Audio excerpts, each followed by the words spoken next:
My boyfriend tried to sell me off to pay his debt, except the mafia don he picked was my brother, and that idiot had no idea just how protective my brother was, or how brutal he could be to anyone who dared hurt his family. Whatever was in the car knocked me out the moment I got in. Time passed. I could feel that much, but my body stayed limp, weak. Eventually, I felt my mind clawing its way back. Not fully, but enough to hear. Miles was on the phone. First call, he was yelling at someone for pushing him to repay a debt. Then the second call, it was a call to his mother, telling her he wouldn't be making it to Christmas dinner. The third call was different. Miles's tone dropped, soft and submissive. Sir, I know it was generous of you to let me leave and try to gather the money I owe the casino, but I still couldn't come up with everything. So, like you said, I brought my girlfriend tonight. Maybe we can try that thing you mentioned, handing her over to your Don. He hesitated. I'm willing to do whatever it takes to clear my debt. A pause. Of course, I'll make sure she behaves. I'll tell her it's an honor to be chosen by you. I know how much grace you've shown me by giving me this chance. See you soon. Panic crawled under my skin. I tried to move, to sit up, but I didn't have the strength to lift even an inch. Soon, the car jolted to a stop and Miles leaned over, cupping my cheek. I forced my eyes shut tight.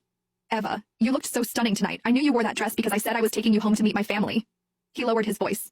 You know my tuition debt's a mess. I thought maybe I could hit a lucky streak at the casino. I never meant to lose everything. But now I owe money to a thug who threatened to kill me and my family. But luckily, he said you're just his boss's type. I owe him 20 grand, Eva. I can't let him go after me and my mom. His voice dropped, almost guilty. Don't blame me, Eva. Blame yourself for being too damn pretty. Just one night. Mr. Snake said it's only for one night. Then I'll come get you. I swear. I'll take care of you for the rest of your life. I'll take you to meet my mom. I'll marry you. Please, Eva. Don't hate me. He sighed, like the weight of it was crushing him. And most importantly, when we get to that casino, don't fight back, please. Things will only get worse if you do. I managed to twitch my fingers. They brushed against the hem of the dress I was wearing tonight. Miles was right. I'd put it on just because he finally invited me to spend Christmas with his family.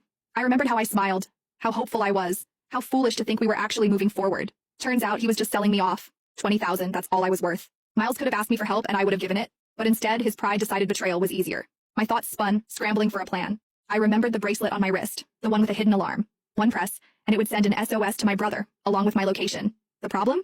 I was still too weak to move. So I decided to wait for now, gathering what little strength I had left. Whoever this boss Miles was trying to hand me off to, if I had the chance to mention my brother, they wouldn't dare touch me. And if that didn't work, I still had the bracelet. A few minutes later, the door opened beside me. Rough hands pulled me out of the car. I brought her, just like you asked, Miles said, his voice trembling with fake pride. A rough voice answered, laced with amusement.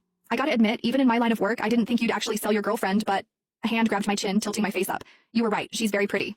Not just pretty, Miles added quickly, eager, pathetic.